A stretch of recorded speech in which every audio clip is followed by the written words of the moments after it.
choose our socks for success in all endeavors. Fortunes rises from the heel, and good luck for life. Good morning. Today is Tuesday, January 28, 2025. Today in history, on this day 86 years ago, Irish poet William Butler Yeats passed away. Known for works like The Wanderings of Usen and In the Seven Woods, Yeats was a leader in the Irish Renaissance and a founder of the Abbey Theatre. His poems represent the transition from traditional to modern English poetry. Today is the last day of the year in the traditional Chinese lunar calendar, known as New Year's Eve. It symbolizes letting go of the old year and welcoming the new one.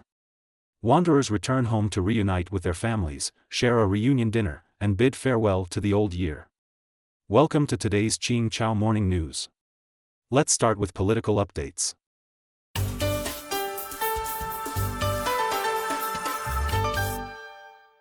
Ex-Philippine mayor faces 62 money laundering charges.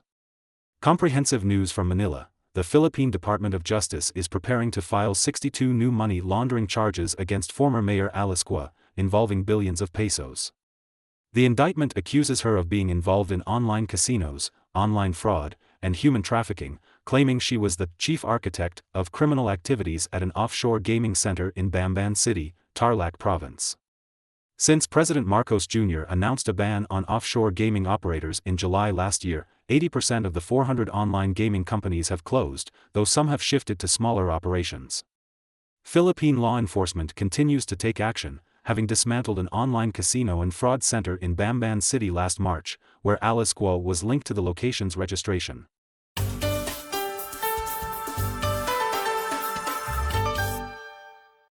Israel and Hamas reach Gaza ceasefire agreement. According to Xinhua news agency, Qatari Prime Minister and Foreign Minister Mohammed announced that joint mediation efforts by Qatar, Egypt, and the United States led to a ceasefire agreement and the exchange of detainees in the Gaza conflict. The ceasefire will be implemented in 3 phases. In the first phase, Israel and Hamas will implement a complete ceasefire, and Israeli troops will withdraw from densely populated areas in Gaza. In the second phase, Hamas will release some hostages, including U.S. citizens, Israel will free hundreds of Palestinian prisoners, and humanitarian aid will be allowed into Gaza. The third phase will involve Hamas returning the remains of deceased hostages, and Gaza will begin large-scale reconstruction.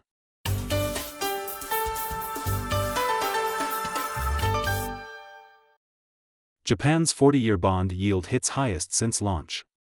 According to Bloomberg, recent data showed Japan's 40-year government bond yield increased by 3 basis points to 2.755%, while the 20-year Treasury yield reached its highest level since May 2011. Shoki Amori, chief strategist for Japan affairs at Mizuho Securities, attributed the rise in global bond yields to concerns over persistent high inflation and expanding fiscal deficits. As long-term U.S. Treasury bond yields rise, Japanese bond yields have also increased. 6 multinational companies eye Thailand's casino project. Comprehensive news from Bangkok. After the Thai cabinet approved the gambling and casino legalization bill, Thai Prime Minister Secretary General Prammin Lertsaridej revealed that 6 multinational companies with casino management experience are interested in investing in integrated resort facilities with casinos in Thailand. The 6 companies are Las Vegas Sands, Wynn Resorts, Caesars Entertainment, MGM China Holdings, Hard Rock Cafe, and Melco Resorts. The Thai government estimates that such integrated resorts can increase foreign tourist numbers by 5% to 10% and raise tourism revenue by approximately 120 billion to 220 billion baht.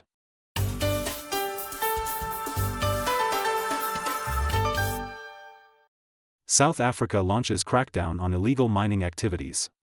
According to Reuters, to crack down on illegal mining, South African authorities stopped providing food and water to illegal miners in August last year. In December, a court ruled that volunteers could provide basic assistance. Recently, rescue operations have freed 166 people, while 78 bodies were found. The abandoned gold mine is in Stierfontein, about 140 kilometers southwest of Johannesburg, and is 2 kilometers deep. It remains unclear how many miners are still trapped. The authorities had cut off food and water to force miners to leave, but faced criticism. South African authorities stated that the siege was part of efforts to combat illegal mining, which costs the government and metals industry hundreds of millions of dollars annually in lost sales, taxes, and royalties. Los Angeles wildfire reconstruction to cost billions. According to news from Washington, forest fires in Los Angeles have devastated communities, with reconstruction costs expected to reach tens of billions of dollars. California Governor Newsom is requesting $2.5 billion in funds, including $1 billion in emergency aid and $1.5 billion for reconstruction and wildfire preparedness. The fires have killed 24 people, burned over 12,000 buildings, and affected 16,000 hectares.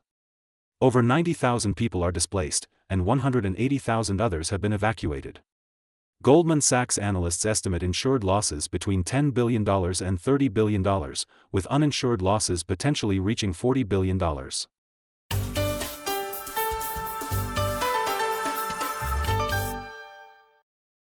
Bezos' New Glenn rocket successfully launched. According to Reuters and AFP, Bezos' Blue Origin successfully launched the New Glenn rocket in Florida. The rocket is 98 meters long and 7 meters in diameter. The launch mission, costing billions of dollars and lasting 10 years, marks a key step in Blue Origin's competition with Musk's SpaceX. Former NASA officials have noted that SpaceX dominates private space exploration, but competition is positive, as it may reduce costs. Musk congratulated Bezos after the successful launch of the New Glenn rocket. According to the Wall Street Journal, all three major U.S. stock indexes closed down recently.